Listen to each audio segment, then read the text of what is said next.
You are listening to the Navigating Adult ADHD podcast, where it's all about education, support, and coaching for adults with ADHD.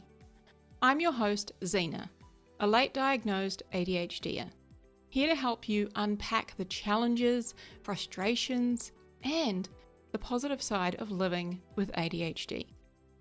With my no BS approach, I'll help you to better understand your unique ADHD brain and how you can work with it to feel better, increase your self-confidence, improve your relationships, and ultimately achieve your goals. Hello, my friends. Welcome back to Navigating Adult ADHD. I feel like I've got so much to tell you before we dive in. So this is technically the first podcast I am recording for 2025. So I want to say Happy New Year. I know I already said that on a previous episode, but Happy New Year. So excited to be back. I am in the office today. It's Monday the 13th of January as I'm recording this, and it's my first full week back at work. And I am fucking excited for this year. So got to tell you a couple things. First of all, I got a standing desk. Not that that means anything to you, but it's just so weird standing here recording this. It's actually really nice. I can stand up, I can sit down. If you see me on a video, if you're in ADHD Home, the membership, or one of my clients, or I see you on a training or something, like you might see me moving around more now, which is so good for the ADHD in me because I get really restless and I get up off my seat and I move around and I sit on my leg and I'm always moving. And now I can stand up and move around or sit down and move around. So I'm very excited about this. Can you tell? Yeah. The other thing I wanted to say is we had our very first call inside the membership, ADHD Home, which is our membership for those who have ADHD. That's you, my friend. And the very first call was a masterclass on emotional regulation and how to regulate your emotions, and it was awesome. So yes, we are kicking off January in the membership with the theme of emotional regulation, which is awesome because it's actually such a big what's the word I want? I think it's one of the biggest ADHD symptoms and one of the most difficult to navigate and manage unless we have the right tools and the right support. So, and funnily enough, it actually relates to what we're talking about today, emotional dysregulation specifically. So let's get into it, my friends. So today, there are 3 types of people that I see, okay? And that is either the victim, the villain, or the hero of their own story, okay? And I have been all 3 of these. So I got experience and I'm going to share it with you all today. So I'm relating this specifically to ADHD and when you find out that you have ADHD, how you respond to that, especially going forward, what you make that mean and what you do with the rest of your life once you know you got ADHD, right? So let's start with the victim so that we can unpack each of these, all right? The victim is poor me, self-pity. It's not fair that she always gets it so easy. It's so easy for her, right? That kind of an attitude, that is the victim mentality. It's believing that you have no control over what happens to you. Right? You've got no control over the fact that you have ADHD. Your life is just ruined or it just, it's never going to amount to anything because you've got ADHD, right? Everyone is against me. Everything is against me. The universe is against me because obviously I have ADHD, right? I know when I was in this and I spent a lot of my life in this place, I felt a lot of jealousy and a lot of resentment.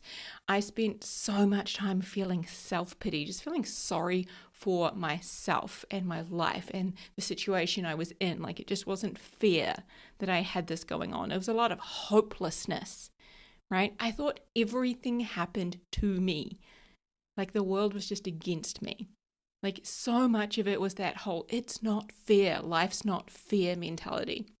You guys have heard, if you've listened to the podcast before, you've heard about, how I moved to London and how that was like a really pivotal thing for me. But how when I left New Zealand and I got to London and I had this one friend who lived there and I went to live with her, like we literally shared a double bed in this flat. It was crazy. That's what you did, apparently. Like I was just like, okay, that's what you did.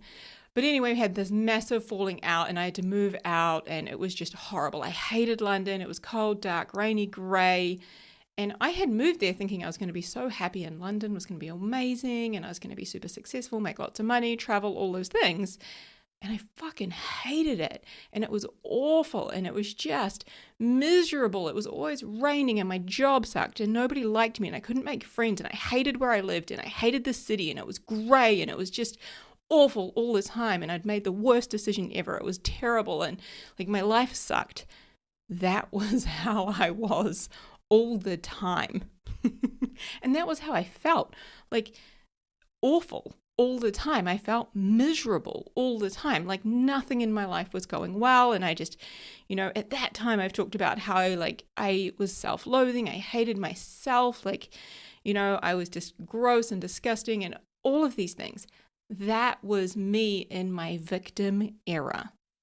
So some of the symptoms of being the victim are feeling powerless and helplessness and dwelling in negativity all the time. Like everything is bad and awful, always seeing the bad in things, never the good, right? And just marinating in negativity. That was so me. Staying stuck in the past, like replaying past events over and over and over again, especially the shit. Right? And that's why my life is awful because that thing happened to me, right? Blaming the world and everybody else around you, being consumed with problems, right? Whether it's your own or other people, like getting dragged into other people's problems and trying to solve them and getting all consumed by that. Feeling cheated, like you've been hard done by. And having a lack of personal responsibility. I was never responsible for all of this shit happening to me. It was just I'd been dealt a bad hand, right? And so much self-pity. I fucking hate that feeling now. I know it so well. I'm like, ugh, I hate it. So my friend, my question for you is, do you recognize yourself in this? Is any of that sounding familiar? So that was the victim. The next one is the villain, okay? The villain's like the bad guy, right? But the villain I often think of as the blame game, blaming everyone else, right? Never taking responsibility, but also a lot of fighting and arguing, right? So for me, it would always sound like it's my boss's fault. Right? It's my family's fault. It's her fault, right? I remember having, and this happened on a few occasions, having a couple of friendships that ended. And there was this one specifically when I came home from London, I moved back to New Zealand, and I think I'd maybe only been back here maybe 3 to 6 months, and I had this really good friend here. And we had a falling out over a misunderstanding of a text message. And, probably we should have had a phone call because she was saying something and I was kind of talking about something else and it fully got misunderstood. And then the friendship was just all of a sudden over, right? And I remember at the time being yeah, well, that's her fault. She's misunderstood me. She needs to go back and read that message. She needs to contact me. She needs to take responsibility for what she's said and what she's done. That was my attitude. I'd moved out of victim at that stage, or I was kind of transitioning out, but I was in my villain era. I was blaming everyone else and everyone around me, right? The universe hates me. I just got dealt a raw deal, right? And I see this with people who blame their ADHD for everything. Well, ADHD is the reason I was late. I've got ADHD, so that's why I can't ever do anything on time, right? I have ADHD, so of course my house is messy, right? Never taking responsibility, never taking ownership, right? And when I was in this era, there was a lot of anger, bitterness, self-righteousness. I deserve to feel this way. Of course it's not my fault. That kind of a feeling, a lot of resentment. Villains are often very combative, kind of, striving to take up space, Whereas villains are kind of like lying down and just accepting defeat. Ugh, like this is just, it is what it is. Like villains are just like lashing out. It's like that. So I'm curious, do you recognize yourself in this, in the villain? Where might you be showing up as that villain in your own life right now? Where might you be blaming others, not taking responsibility? Right?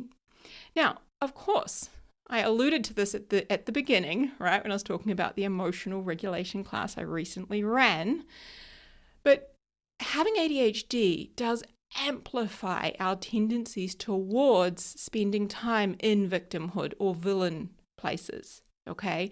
And that's because of things like emotional dysregulation and also our all or nothing thinking. It's either good or it's bad, right? It's either awesome or it's fucking awful, right? Like that kind of thinking and the difficulty with emotion. So to put a story to this, actually, during the break, my partner and I, we went on this amazing, beautiful hike here in New Zealand. We went to the Karangahiki Gorge. So it's just like, I don't know, roughly 20, 30 minutes outside of Waihi Township in the North Island.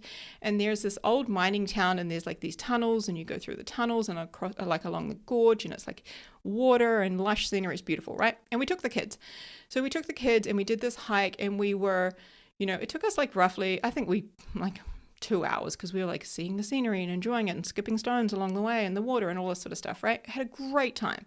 And then after that, we went to a cafe in Waihi Township to have like coffee and a bite to eat. And we'd had this great time. We even asked our 13-year-old, like, how would you rate this on a scale of 1 to 10? Because he was so reluctant to go, right? Of course, he's 13. He just wanted to hang out with his mates. And he said this was a 10 out of 10 hike. And we were like, whoa, right? So we were having a great time. And then we're going to eat. And we get there and my partner starts acting weird. And I had no idea he was hangry at that stage. And he is not a human who functions well when he's hungry. Like, not at all. And he's also gluten-free and like very particular with what he eats for various reasons, okay? And so I'd found this cafe, like Google reviews. I was like, sure, this is going to be great, etc. Anyway, we get there. And he's all funny about it. And I was like, oh, what's going on? And kids are looking at me like, what's going on? And then he says, well, you sort yourself out and I'll sort out me and the kids. And immediately in that moment, I was like, what have I done? Because we never do that. Like we always just, everything is together. Like we always do things together. And so I felt this like sense of separation, and immediately it was like RSD, that rejection sensitivity dysphoria, right? The rejection kind of set in. And I was like, oh, fuck, what have I done wrong? Like, oh my God. And I started to shut down. I was emotionally dysregulated, right? And I'm in that all or nothing thinking, I've done something wrong. Everything's terrible. Everything's awful. We're going to break up. This is it, right? Like that's where my brain goes when I'm in emotional dysregulation, okay? Thankfully, I identified that pretty quickly, right? And I was able to start using my tools and like communicate, and we were able to come out of that and like have a nice lunch at the end. Right? But what I wanted to show you is when I went into that place, like I started to go straight into the victim place. Like, oh my God, like everything's awful and it's like never going to be okay again. And like, I've done something wrong and life's terrible. And like, I started to kind of like lean in towards that. Right. And also I noticed some blame in there. Like, well, like he shouldn't be acting like this. He should be communicating like rah, rah, rah, rah, rah. Like I started to kind of like think like I get like a guard dog. Right. Like I sort of noticed those, which is actually kind of, what sort of sparked this podcast in me, because I really noticed how easy it is to kind of fall back into those roles when I'm emotionally dysregulated. Of course. Right? Because I hate how I'm feeling. And when I hate how I'm feeling, when it's inside of me, I just want to throw it out. I want to get rid of it. Right? It makes sense. So again, I just wanted to recap that, having ADHD can amplify our tendencies towards spending time in the victim or those villain roles. So now let's talk about the third option, okay, which is the hero, being the hero of your own story. Okay, so when you're the hero of your own story, you do not wallow in self-pity. You don't sit around all day feeling sorry for yourself, right? When you're the hero of your own story, you work with what you've got. You make the best of what you have, right? You ask for support where you need it. You stand up for yourself. You advocate. You own your mistakes and you take responsibility, right? When somebody is a hero of their own story, they know their ADHD is an explanation. It's not an excuse, right? And that's the difference, right? This is a reason, right? It's an explanation, but it's not an excuse, right? People in that hero era, when you are the hero of your own story, you feel a lot of courage. You feel a lot of love, a lot of acceptance, determination, and empowerment. Okay, and we're going to talk more about like how to step into that if you are not in that place already. Now, when people get diagnosed with ADHD, right, they typically go one of three ways, right? And it's either the victim, the villain, or the hero of their own story, right? It could be, this is the reason my life sucks, right? They blame their ADHD and say, this is like forever the way I'm just going to be. I'm always going to be like this. I can't change, right? Or they might say, well, now I have a name for what I've been experiencing my whole life. Oh my God, it makes so much sense. Yay, now I can work with this. Like I can understand this, right? Learn how to like get it on side, befriend it, learn how to thrive. Like this is just the beginning. This is, again, like the rest of my life is going to be the best. Let's fucking go, right? And that is 100% what I chose to step into.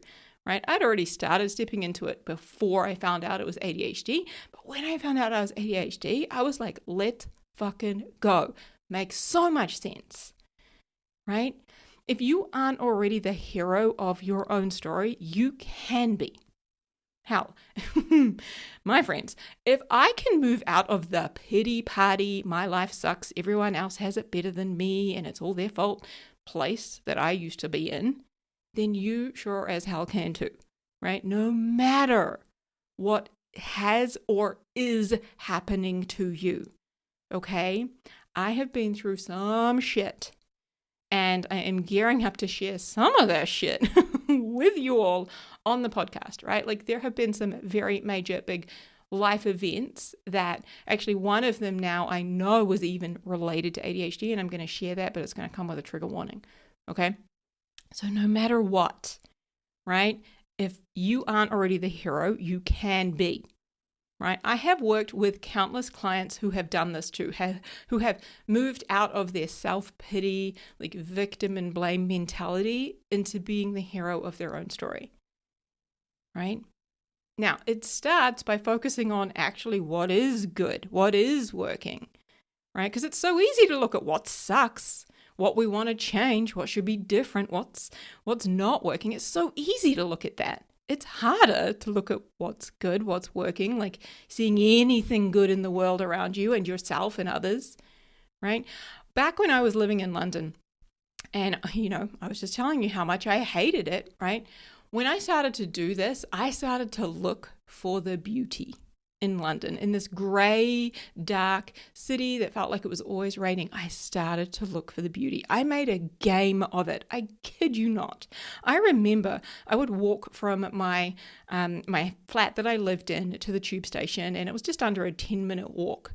And one day, and I was like in this like looking for beauty anywhere, like anytime I saw an animal or blue sky, anything, because there's so much grey around and there's not a lot of gardens, like, not on the sort of side that you're walking through, like that might be out the back, but not in the front.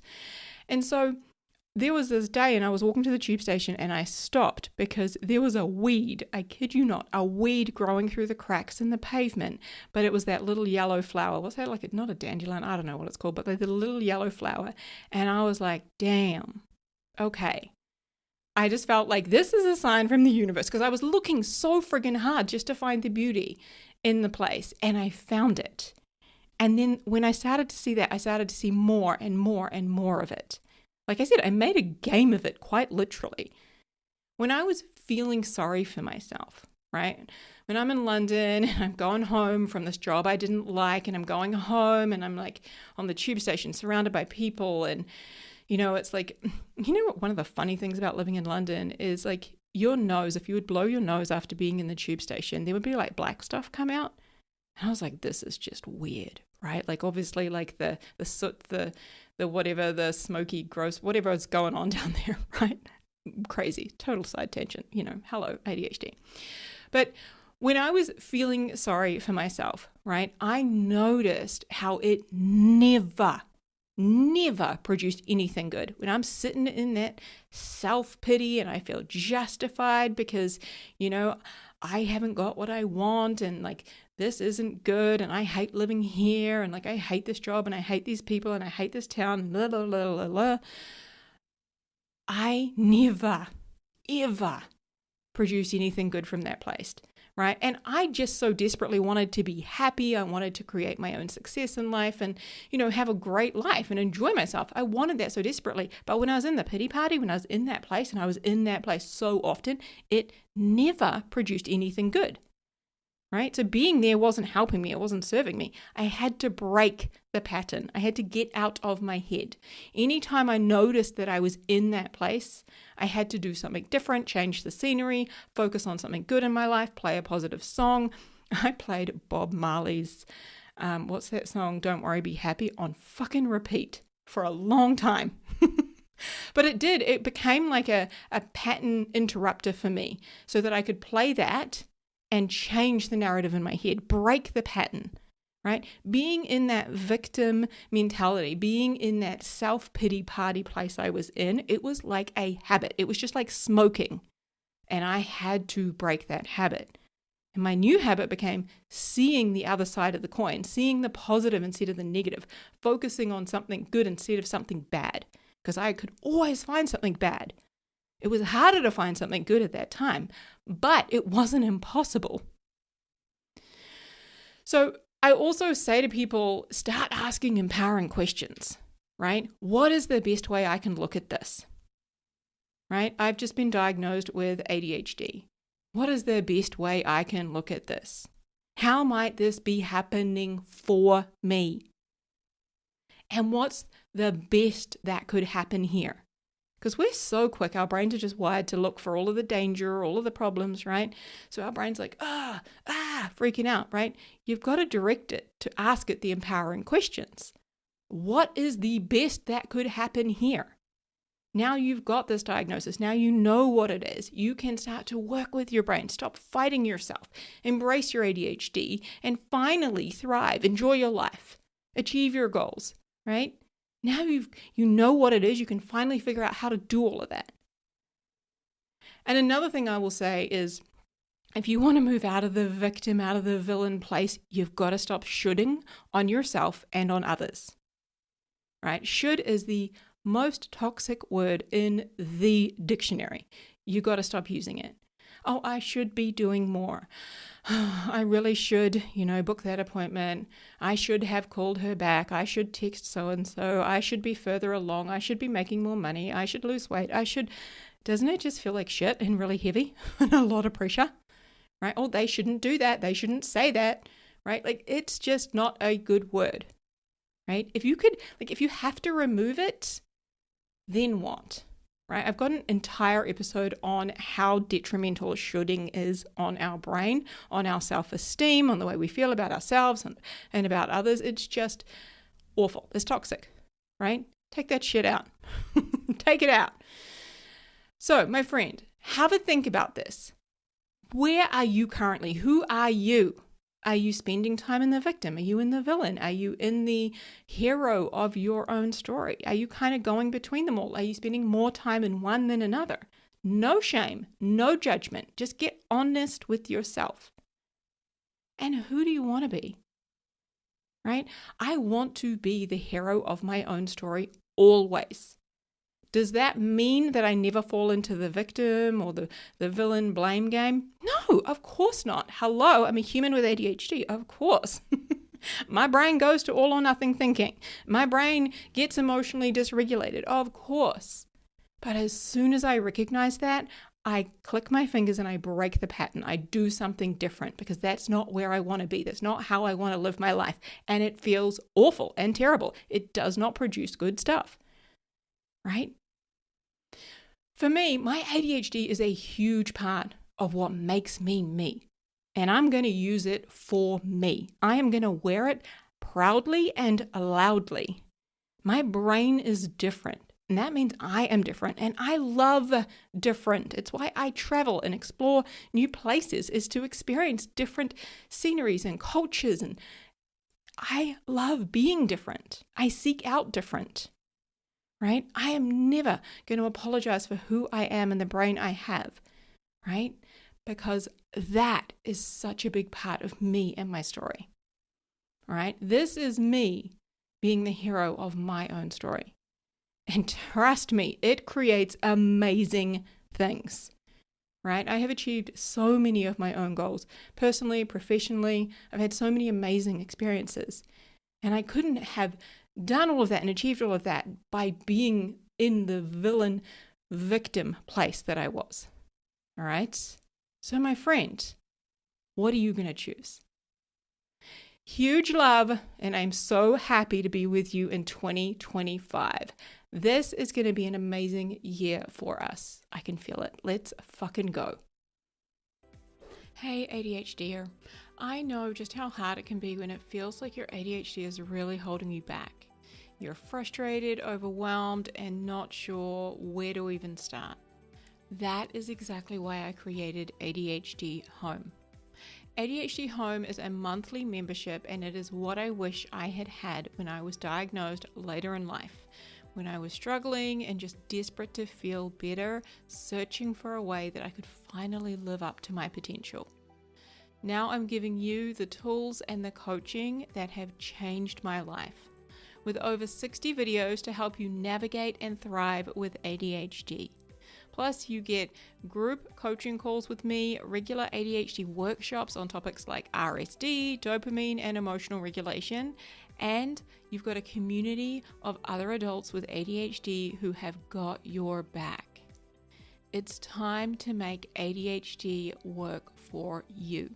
Visit ADHDhome.com and join us today. I can't wait to coach and support you. Let's go, my friend.